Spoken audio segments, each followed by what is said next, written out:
Good morning and welcome to the Oasis Center for Spiritual Living, where we come together as one, providing spiritual tools for daily living. For those of you who don't know me, I'm Reverend Tucker. I'm a senior minister here at the Oasis, and I really like to introduce the wonderful team that God has provided me, because I couldn't do this without them. So first off, I like to introduce my faithful assistant, Faith, who's basically been my assistant since the day she was born. Her dad would bring her to church. I think she was like 3 weeks old the first time. And he would work the soundboard in one hand and hold her in the other hand. And then when she was able to crawl, he'd just turn her loose and she'd crawl right up on the stage like she belonged there. So I'd leave her there. I had a portable mic, so it worked out. I just step over her. And then we'd put her on the podium. And I think people paid more attention to the announcements because I'd put her on the podium when I was doing the announcements, but whatever. Anyway, she grew up like 6 blocks from my house, and her dad was a tow truck driver, and he would do these out-of-town tows. So he would bring the girls to my house, and I'm a project house. I always have projects going on. I don't know what it is in my nature that causes me to always have projects, but I do.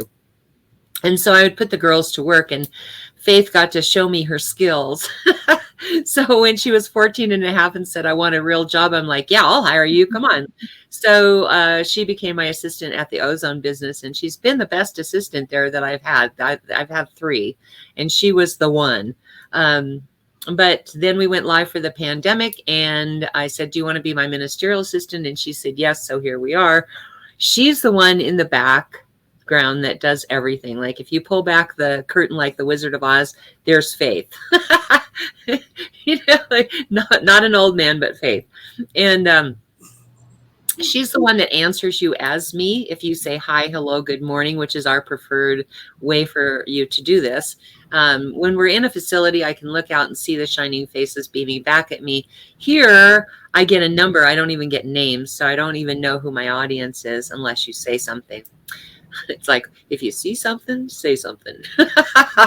But anyway, she's the one who answers you as me. And I go back later and look and see if there's anything that I need to comment on. Like last week, Rob Pekarski dropped in from the Philippines and let me know that he was there. And it was so good to see him or see his comment, and so I did answer him.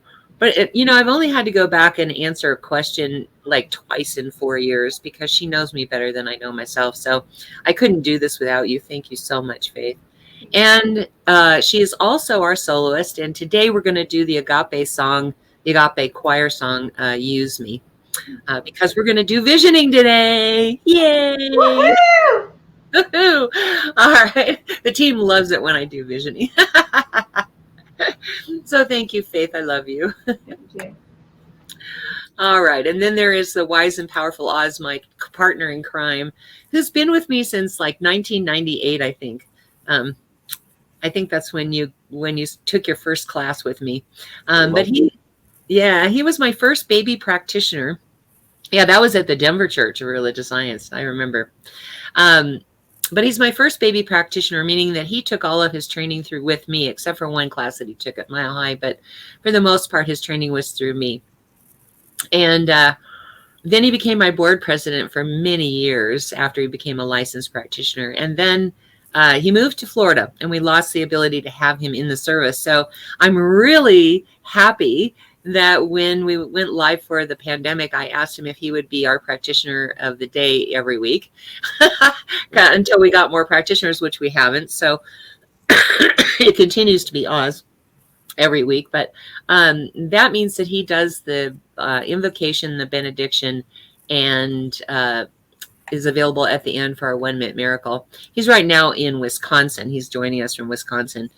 During the winter, he stays in Florida, and during the summer, he goes to Wisconsin. Smart move. If I get a house in Florida like I want, when I get a house in Florida like I want, I'll be doing the summers in Colorado and then the winters in Florida. So we're working on it. We'll get it. Anyway. So he's available at the end for our 1-minute miracle, which I will talk about in a little while. But in the meantime, he's going to do the invocation and benediction. And I couldn't do this without you. Thank you so much, Oz. I love you. All right. And the other people that don't participate in the service, but I couldn't do this without, are the two artists that have provided music for us so that I'm not just a talking head for an hour. We actually can have a real church service. And that is Reverend Fairy Elaine Silver, who was the first to say, please, please use my music. So we use a lot of her music, especially in the response songs in the beginning, which, by the way, the choir performs. We haven't had a choir for many years, so I love hearing the choir. And the second is Karen Drucker, who gifted us with her entire collection of her music, which was like 20 CDs worth. But she gave us the CDs, the karaoke files, the songbooks, everything we would need to be able to do church service with music. So I always like to acknowledge those two ladies. They're our adjunct music team. And included in that is also Albertina Giuffre, better known as Tina, who does appear what she calls the crying season, Mother's Day, Father's Day, and Memorial Day. And then she's also here for Christmas. So I just like to put a shout out for the team members that really contribute to what we do here. All right. There's a watch party button that you can click on and invite all your friends so they can see what kind of church service they can expect here. And you can chat with them back and forth privately, which helps, you don't bother anybody else, but you can answer their questions if they have any. So click on that watch party button and invite all your friends. In the meantime, close your eyes if that feels comfortable. Allow the service to uplift and inspire you as we move into our centering song.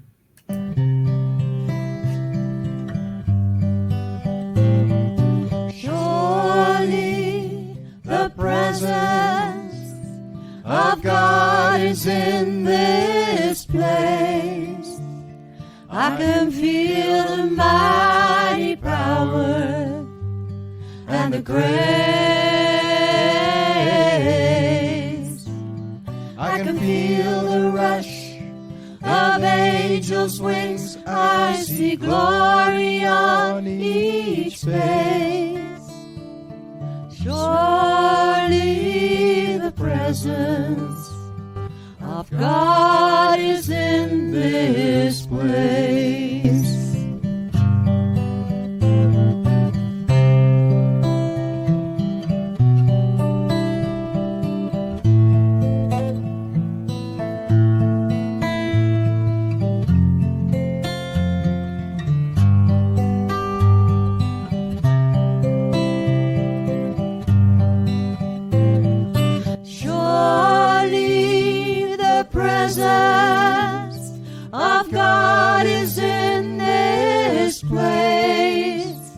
I can feel the mighty power and the grace.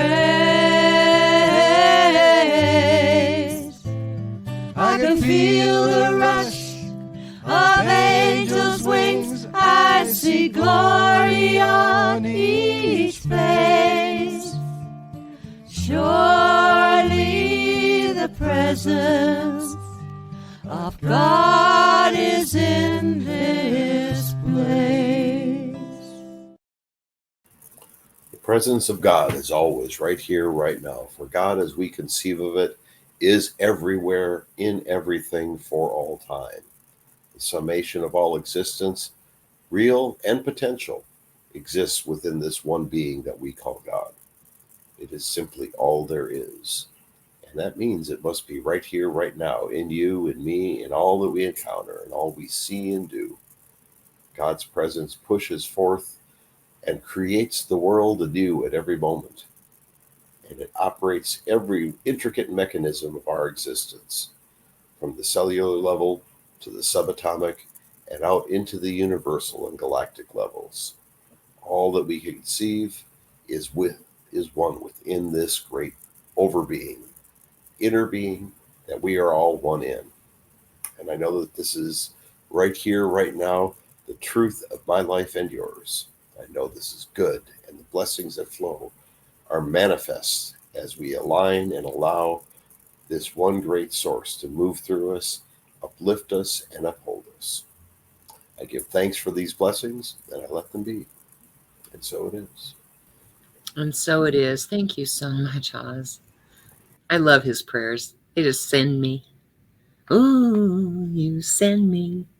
I'm not going to bother you with my voice. That's why I don't perform the music. All right. And our next song is one that Reverend Fairy Elaine Silver wrote when she was in practitioner training. And it's a really good reminder of how connected we are to all of life. We are all one.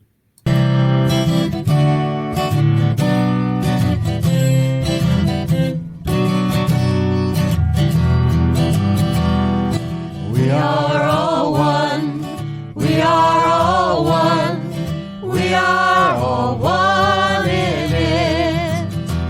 I hear it and know it, my being. Spirit is all I am seeing.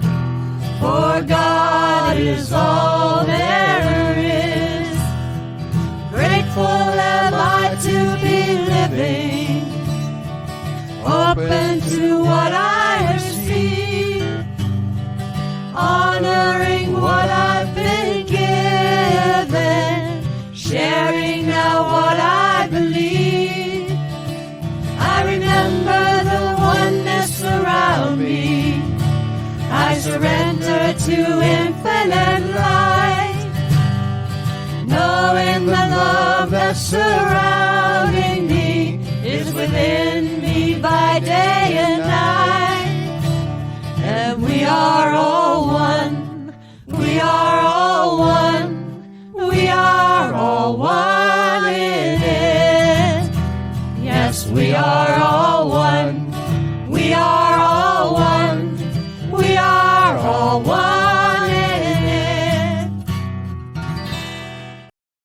Yes, we are all one in it. And if you are tuning in for the first time, please say hi, hello, good morning, however you want to greet us. When we're in a facility, I can look out and see the shining faces beaming back at me. But here I get a number. I don't even get names, so I don't know who the audience is. And if you're stopping by later, just say hi, like Rob did last week. Just to let me know that you stopped by. I really appreciate knowing who came by later. If you like something that you hear, whether that's something I say or Faith sings or Oz prays, by all means, use that thumbs up. Let us know. If you love something you hear, send us love. So use the hearts to send us love. We love to get love.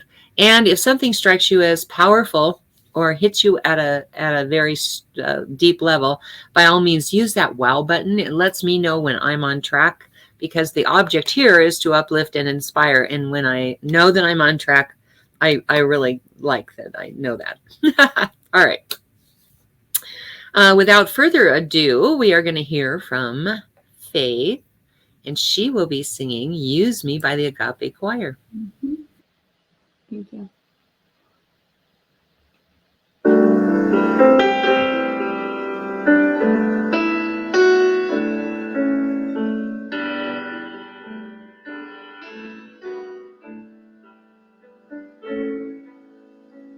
Use me, oh God, I stand before you, and here I'll abide as you show me all that I must do.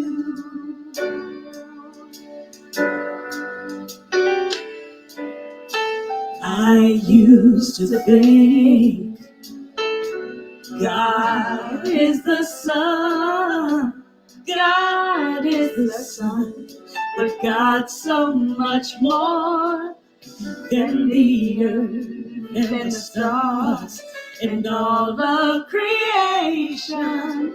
God is creator, all and now leads us to shine His light as me, as you. So use me, oh God. I stand before you, and here I'll abide as you show me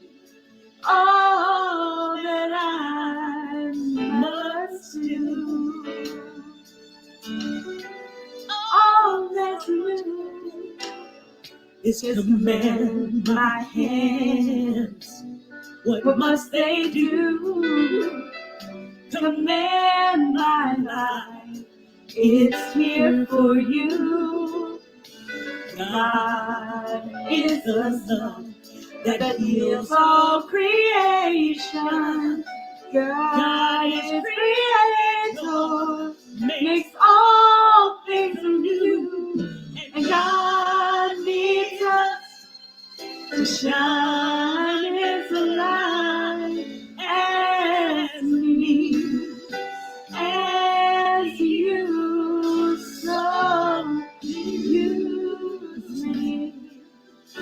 Oh God, I stand before you, and here I'll abide as you show me all that I must do.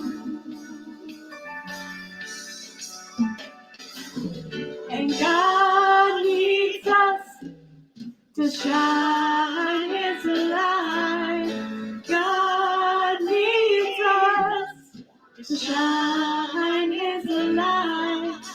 God needs us to shine His light as me, as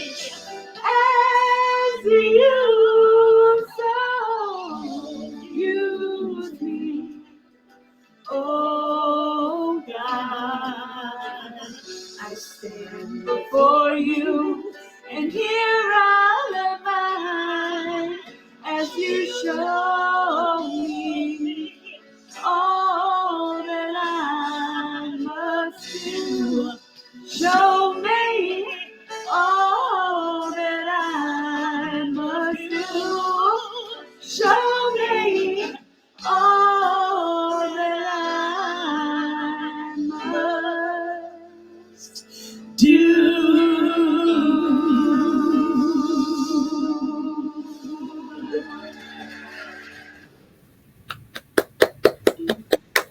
Thank you, Faith. That was beautiful.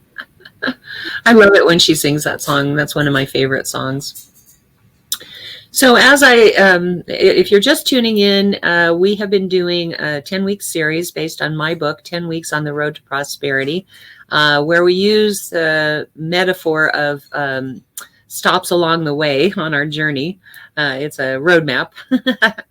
And today's stop is gift order, and the tool we'll be using is visioning. So I want to talk a little bit, before I get to gift order, I want to talk a little bit about what visioning is versus visualization. When we do visualization, we pick something that we want to experience a certain outcome for. And in doing so, we visualize it happening. Please understand, I'm not talking about pictures necessarily. Some people get pictures, some people don't. Sometimes it's just the feeling. Sometimes it's a sound that you hear, but we're visualizing the outcome, the preferred outcome. Envisioning, and that's a very active, an active mode. Envisioning, we are tuning in and opening ourselves to the greater vision that God outside and inside has for us. So I like to say God within, and then I actually had someone ask me, well, if God is only within us, then how does it go through the world? And I'm like, well, it is outside of us, but it's also inside of us. I like to think of it as watermarks on a page. Like we give form to the watermark, but the page still flows through that watermark, and God flows through us, and that's what we're made of. So when I'm talking about God within, that's what I'm talking about. But it's a receptive state where we are open to the possibilities that God has in its realm. We human doings, I like to call us human doings, because we are spiritual beings having a human experience. And we only see about this much of what is possible. We only see this much of, what our life is. Where God sees the entire picture that envelops everyone and everything. And so when we do visioning, what we're doing is we're opening to that greater vision that God has. And so, and please understand, God is my word. You don't have to use God. You can use universe or spirit or great spirit or Allah, whatever your word is for this divine intelligence that flows through all of life works. I just happen to like the word God. That's my word. And so when we're doing visioning, what we're doing is we are sitting in the silence and asking specific questions of the God within us. The first question is, what is God's vision for? And then fill in the blanks. In this case, we're going to be saying, what is God's vision for my prosperity? If you're working on relationships, what is God's vision for me being in a relationship? Or if we're working on health, what is God's vision for my health? It works no matter what area you're working on, but we're going to direct it towards prosperity since this is a prosperity program. So we're going to ask today, what is God's vision for my prosperity? Remember, we've gotten very clear when we were talking about visualization, we've gotten really clear what prosperity looks like, feels like, sounds like, what the experience of prosperity is for us, because everybody's prosperity is different, right? And so once we've gotten clear about that, when we do the visioning, then that's like the template. And then God provides us, God within us provides us with that vision of what that could be, right? And so we ask that question. Then the next question we ask is, what must I become in order to manifest God's vision through me? Now, this is very important because we cannot have that which we have not yet become. In other words, if I want prosperity, I basically need to become prosperity. The other week I was talking about Greg Braden when I was talking about praying. we don't pray for prosperity. We pray prosperity. In other words, we experience that instead of experiencing the lack of it and asking for it, if that makes any sense. And so in this particular instance, we are asking, what must I become in order to be the vessel through which God's vision can manifest? And, you know, if you're working on relationships, you might get something like love. You might get something like, I must become resilient, or I must become, you know, one of those things you're going to get. When you're working with health, you might get something like, I must become flexible, or I must become, you know, and not flexible like physically flexible, but flexible in my environment. I might get something like, I don't know. I have to think about that for a minute. But with prosperity, a lot of times it's going to be, I must become prosperity, or you might need to become self-sufficient, or you might have to become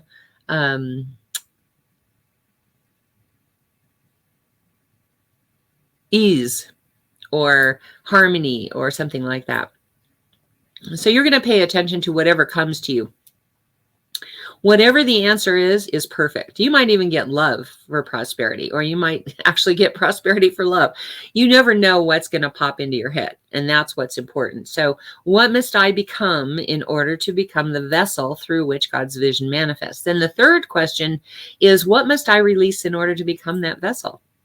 Now, with prosperity, a lot of times that's the idea of lack or limitation or poverty or any of those things. If you're talking about love, it could be something as simple as forgiving someone for something, or forgiving a situation, or forgiving or releasing a place even. If we're working towards health, it might be that you need to release the idea of dis-ease. You might need to release the label that you've been given as a disease, illness, any of those things might be the answer. But again, you could get a mixed match of all kinds of things. So, you know, because if prosperity, if what's in the way of your prosperity is a situation that you haven't forgiven, you might actually get that. So we just want to be open to whatever those answers are. And the second part of that is understanding that it comes to you in a specific way, okay? This is based on what I call gift order. I learned about gift order the very first time with a psychic development class. Thank you. I'm going to shout out to Miss Gigi Owens. She put me through my first self-esteem class, and she actually paid it forward so that I could then pay for other people to take it. But the second thing she did was teach the psychic development class. And what we were doing was someone in the room would have an object, and we were supposed to tune into what that object was and try to ascertain what it is. And, you know, when we started talking about gift order, it was interesting to see what different people came up with as the object. Some of it was a sound, some of it was a picture, some of it was a feeling, right? Now, in my particular gift order, I'm a feeler first. I'm kinesthetic. So I don't know if you've had this experience, but I used to walk into rooms, like in business, for example, walk into a meeting, and there was tension in the air, and everybody seemed angry. And of course, I automatically assumed, because I feel it in my gut, that they were mad at me, right? Have you ever had that experience? Well, if so, then you're a feeler. And so what would happen is then I would make the assumption that they were mad at me, and then I would act on that. My second gift is prophecy, meaning I know things before without even knowing that I know them. Okay. I used to think that I had a photographic memory because I would pop up with these like facts, and I had no idea where I got them. Sometimes I thought maybe I was in a dentist's office or a doctor's office and was reading a medical journal, and poof, I had this information because I was had a photographic memory. What I've realized since taking that class is that sometimes you just know what you know, but you don't know how you know it. And so I had to learn to utilize that second one to tap into what's actually going on in the room. My third gift order is visual. And so I would look around the room and be able to take in what everybody's expressions were, what their body language was, especially towards me. And so in that analysis, I was able to understand that it wasn't directed at me after all, that there was something that happened during the day, or there was something that happened within a team or something like that. And that's what everybody was anxious or angry about. Had nothing to do with me. And so if you're a feeler and you have that experience, you're going to need to utilize all of your gifts. And for this particular exercise, you don't necessarily need to know what your gift order is, but I'm going to go through the gift order so that you know when you're getting the answer, you know what you're getting. You know, you won't poo-poo it because it doesn't come a certain way. You know, my late editor, Dr. Margaret Stannard, got really upset with me because I use a lot of visual words, and she wasn't visual at all. Like her last gift order was visual. And she had a hard time getting through my material until she got to this chapter where I talked about gift order, and then she understood. I use a lot of visual words because our society uses a lot of visual words, and it's not necessarily meaning picture. Although if you are a visual person, you are going to get a picture. So the feelers or the kinesthetics get a feeling first, and then you go through your entire gift order. My last one is audient, which I'll tell you about that in a minute. And then, you know, so my gift order is feeler, prophet, and visual. And so I utilize all three of those. With visual, you get a picture. With audient, you get a sound. With feeling, you get, with a kinesthetic, you get a feeling. And with prophecy, it doesn't mean you're a prophet. It just means that you know things without knowing how you know them. So you'll be tuning in to how you get your information as we go through the visioning. However it comes in is perfect for you. No two people are going to have the same experience. So we want to honor how our mind works. So if you get a picture, great. If you get a sound, great. If you get a color, great. If you just have a knowingness, like you just know something, that's even better. And if you get a sound or a picture or a feeling or just a knowingness, however that information comes in is perfect for you. The other piece of that is knowing whether you're an internal or an external processor. The third piece of this that I learned was, again, my PhD program in North Hollywood. There was only 2 classes that I didn't do by video or CD or DVD or whatever it was. I actually attended in person. The first class was the values class, which I talked about a little while ago, a couple weeks ago. The second class was how do we learn? And it was very valuable information for me to see not only how I learn, but to watch how other people learn, because I utilize that in all of my classes. I try to design the curriculum so that they have a feeling experience, they have a visual of some sort, they have some kind of audience experience, and they have, they can develop their knowingness about stuff. But I use experiences like when we used to do our church membership classes, for example. I wanted people to experience community. And I know that there are feelers out there. I know that there are not feelers out there. So this particular exercise utilized almost every one of the senses. But I would take a skein of yarn and I'd put people in a circle, and I would grab one end of it and I would throw it out across the room, and someone else would grab it. They would hold on to it and throw it to someone else. And it created like this web inside the circle. And then I would yank on that string and everyone would feel it. And so not only did that give us an idea of, or an experience of what it was like to all be one, all be connected, but it also gave us the experience of community. And so that's my feeler way of creating the experience for people. But they also got the visual of it looking like a spider web that connected everyone. And there was a lot of laughter while we were doing it. And we had people share their experiences. And so that was the audience piece of it. And then, in a lot of my classes, we try to make sure that internal processors have a chance to process as well. I attended a course one time at Mile High, and it was wonderful, but I'm not audience. My last gift order is audience, and it is very difficult for me to learn through audience. And so this person would lecture, and then they'd break us up into groups and say, talk. Talk about what you just heard. Well, first of all, not being audience, and second of all, being an internal processor, I could not, for the life of me, talk in the group, right? I needed to go have some time to process what I heard. For instance, here's the thing, like if you're not audience, it's always interesting traveling with someone who is audience. Faith and I took a trip to Costa Rica one time for the Medical Ozone Without Borders conference. And poor Faith, she's audience. So she sits there and listens and gets information. And what happens to me is that I hear something and it sets off all these thoughts in my head. And I miss about half of the presentation because I'm still processing through the thoughts of it all. And so I would say to her, oh, wow, blah, blah, blah. And she'd say, just leave me alone, please. I'm trying to learn. And I just had to remove myself from the experience because I knew that I couldn't do that. So I got the DVDs later so that I could hear what I needed to hear, turn it off, let myself process through it, and then move to the next thing.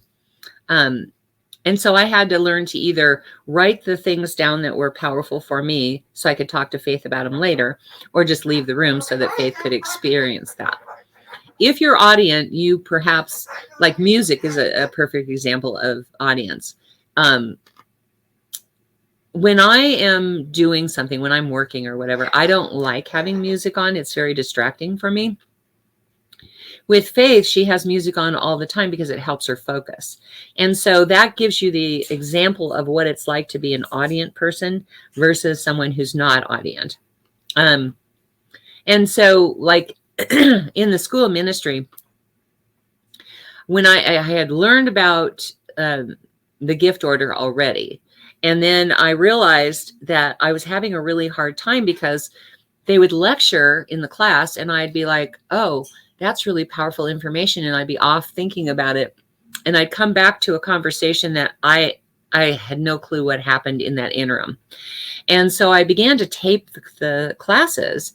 And for a 3-hour class, I used to get about 16, 17 pages for 3 hours. But what it did for me is it allowed me to be more present in the moment and be thinking through the process, and then I could listen to it later. I transcribed it, so I got the feeling and the vision. I'd print it out and read it so I get a further visual of it. And then I would listen, or I would read it through and listen to the tape right before class, because we had this one teacher from DU who was so funny. She talked about a mile a minute. She just talked like this all the time. And in a 3-hour class, I got 29 pages from her. That's how fast she spoke. But her quizzes were always word for word what she had said in her lectures. And so I would take, I would listen to the tape and read the information at the same time right before I went to class. And then I would ace all of the quizzes. And so I learned that my learning style took me to the place of utilizing all of my gift order in order to be successful. Now, a person like Faith could go to the lecture and learn everything and not have to record anything, you see. There are people who are very visual.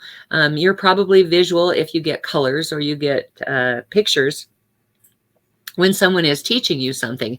And so I try to use a lot of visual aids when I'm teaching, because I do know there's visual people in the class, and I try to use some audience stuff like songs or something like that, that get the point across. Like one of my favorite songs to give to my foundations class is I Love Myself the Way I Am.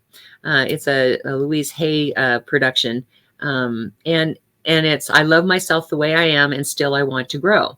And so I have them singing that song. That's for the audience people, but it's also a meme that gets stuck in your head, which we like. So, excuse me. All of that is to say that we need to honor how that information comes. And in my classes, what we do when we do an exercise is I say, okay, go take a walk, come back, and we'll discuss it. Take 5 minutes and take a walk. That gives the internal processors a little bit of time to process what they heard. And it gives the external processors some feedback when they come back and are able to discuss it, because it's very important for external processors to be able to share what they experienced, okay, to cement it in. So we're going to utilize all of that in the visioning today. We are going to, number one, pay attention to how you get your information. Number two, recognize whether you're an internal or external processor, because that's going to determine whether or not you want to share at the end, which cements it in, right? If you're an internal processor, you may not be ready to share yet, but that's okay. But we ask you, if you want to cement it in, you can either share it in the comments, or you can use what is it called? I can't remember now. Anyway, you cement it in by putting your fingers together as you think about that thing. So whatever it takes for you to cement that in, you want to make sure you do something so that the experience actually goes forward and not just in that moment. So are you ready? Are you ready, Mr. Music?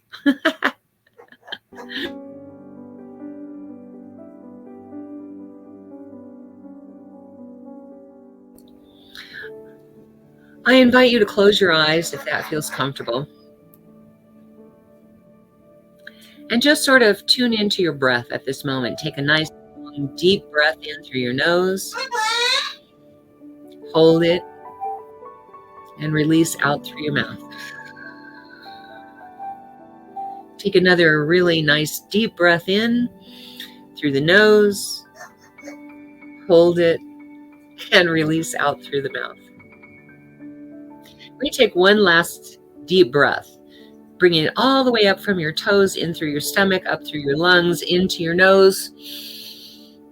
Hold it and release forcefully through your mouth.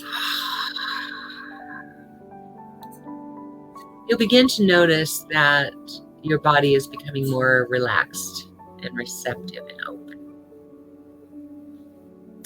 So I'd like you to imagine that there is a big ball of light pulsating and throbbing right in front of you. And imagine that you are connected to that ball of light by some beam of light that is from your heart into that ball.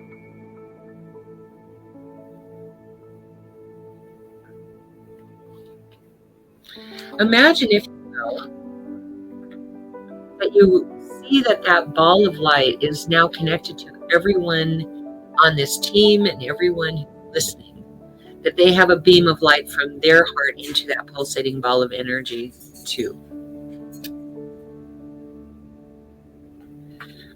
And then notice that the pulsation matches your heartbeat, that the light pulsates according to the heartbeat that you feel in your heart. Notice now that that ball of light encircles your entire room where you're sitting now. And now imagine that it grows and encompasses your entire house. There are no individual rooms any longer. There's only that big ball of light.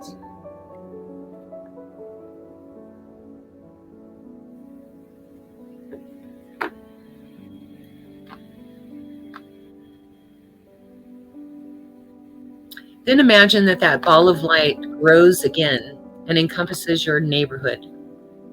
There are no longer any individual houses. There's only that one big ball of light that pulsates and throbs to your heartbeat.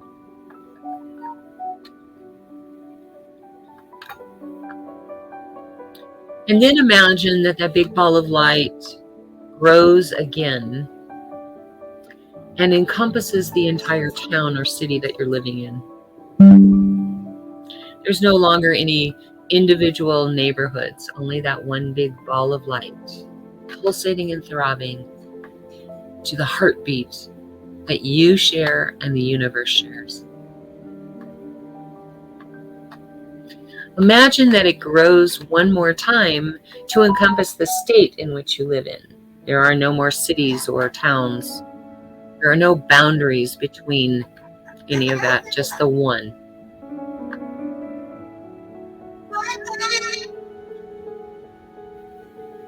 Now notice that that ball of light has increased again, and it encompasses the country that you're living in. There are no more individual states or townships or provinces.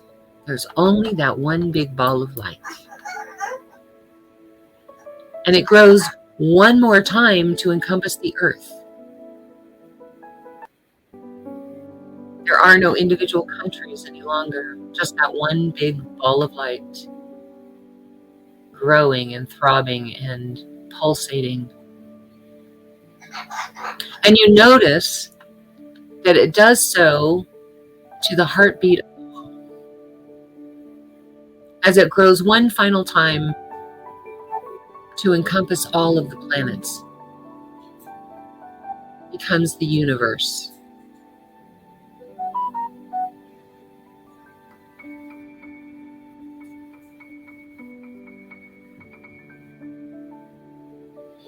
From this standpoint, we offer this healing balm that the pulsating light has to all of life.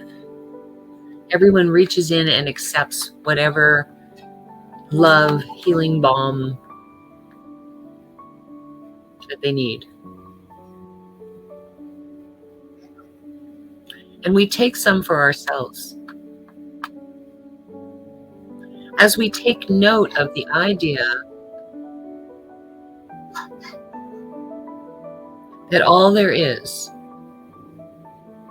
this ball of light and this unconditional love. And knowing we can return here anytime we'd like, we now travel with our consciousness back into the room in which we sit, keeping our eyes closed and allowing ourselves to still fully experience that unconditional love of God.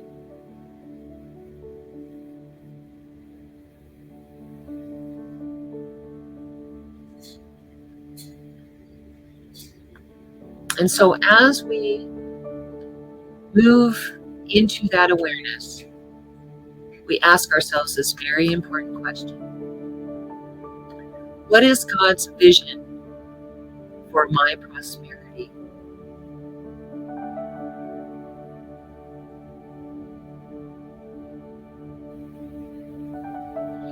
What are the possibilities, the potentialities that God sees that we have not yet seen for ourselves? What is God's vision for our prosperity, for my prosperity right now?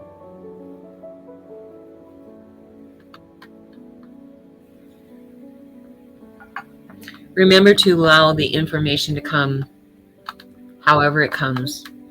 Honor the way in which you receive that information, whatever that is.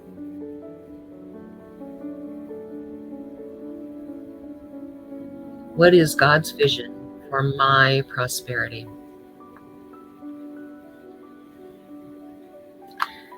So whatever answer you have received in whatever form you have received it in, now take it and place it in your spiritual pocket to be retrieved at a later time. As we ask ourselves this question, what must I become in order to manifest God's vision through me? What spiritual principle must I embody in order to be that perfect vessel through which God's vision can manifest?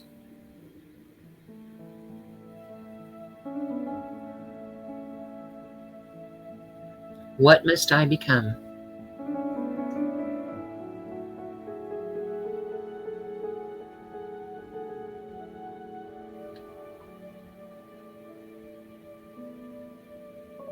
And now place that answer in whatever form it came into your spiritual pocket to be retrieved later. As we ask ourselves this very important question, or ask God within, what must I release in order to become that? What must I let go of, forgive, release, in order to embody that spiritual principle?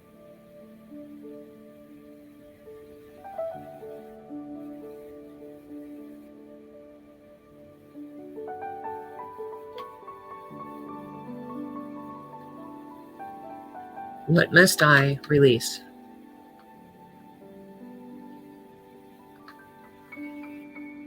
And now taking that answer in whatever form it comes and putting it in your spiritual pocket, let's ask one last question. What else do I need to know about this?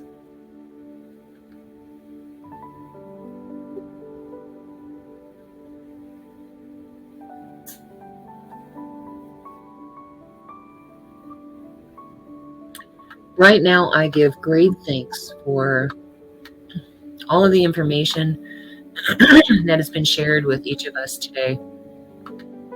I bless this coming week with a reality of these answers to these questions, manifesting, showing up, and being prevalent in our experience. I bless it and call it good, as I know for every name that is in the ministry of prayer today, that same power and influence of God flowing through whatever it is. I pull back the veil, reveal it as good and very good, and I claim it in their name here and now. My heart fills with gratitude to know this is so, to be of service in this way. And so I just let it be. And so it is. Amen.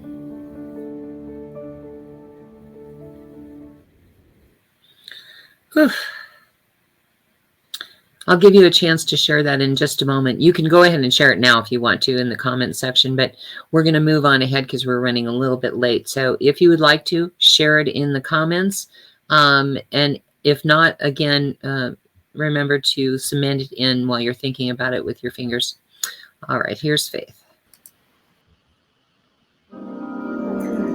You are the heart, you are the hands, you are the voice of spirits on earth, and who you are, and all you do is a blessing to the world.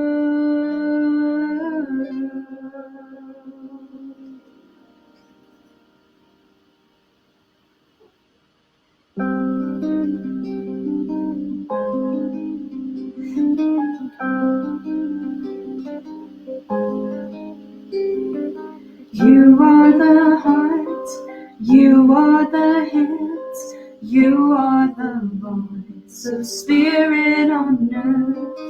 And who you are and all you do is blessing to the world. Okay, now is our time to receive our opportunity to receive your gifts, tithes, and offerings, and your opportunity to experience gratitude for that which you may have already received, or that which you have created in the mind of God and may not have experienced in the physical realm yet.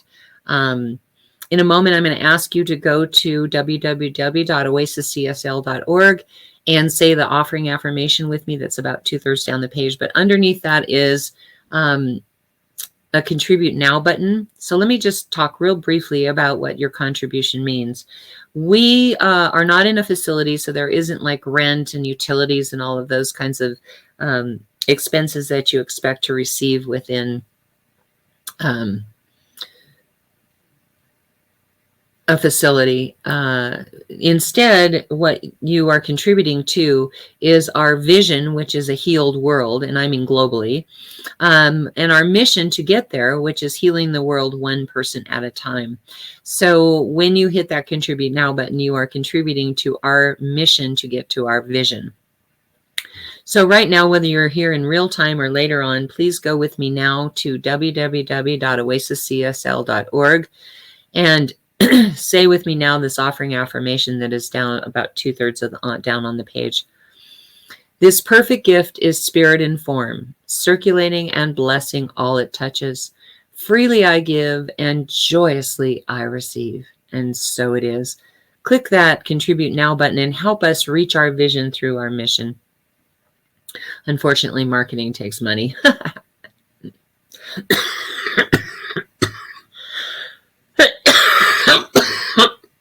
All right.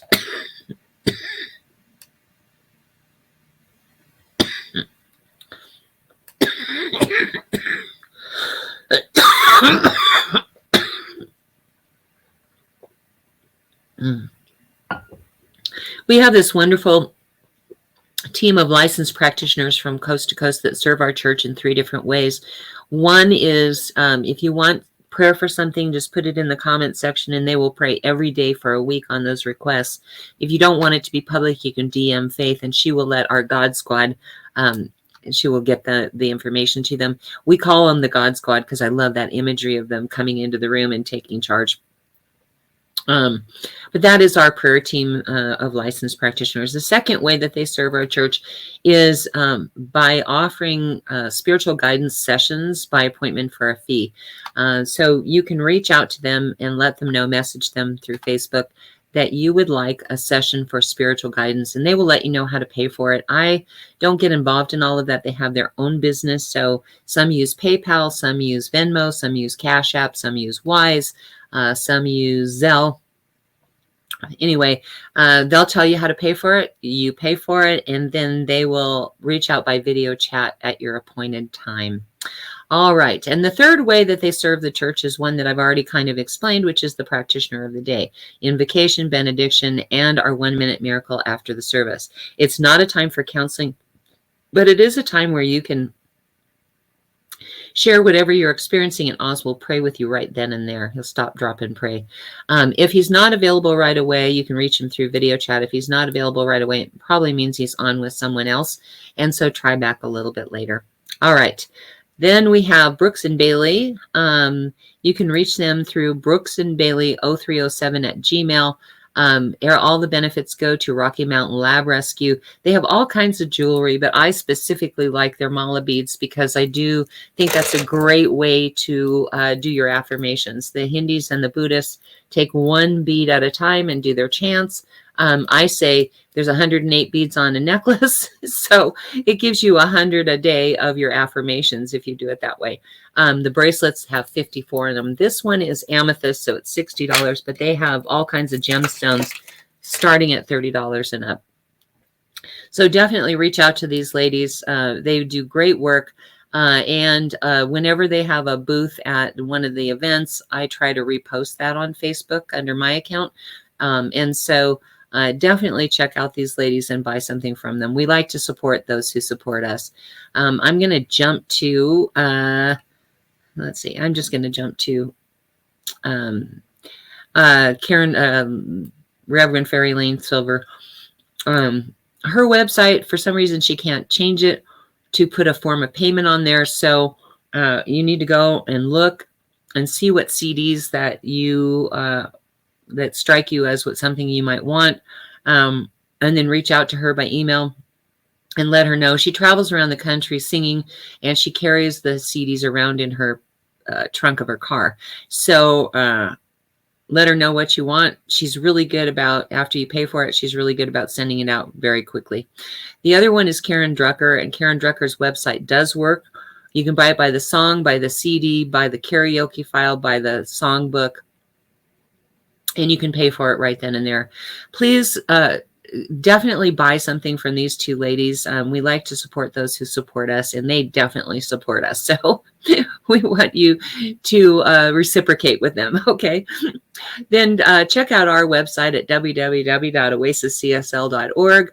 There you're going to find pictures of events that we've had, including picnics and our ordinations. Reverend Lynn and I, our ordinations, just so you can get to know what your spiritual family is. I have had so many things interrupt my ability to work on the website, so it has not been updated. But you can find the video sermons on YouTube and the audio sermons on SoundCloud. All of that is under S. Tucker. All right, I'm going to turn this over to Oz right now.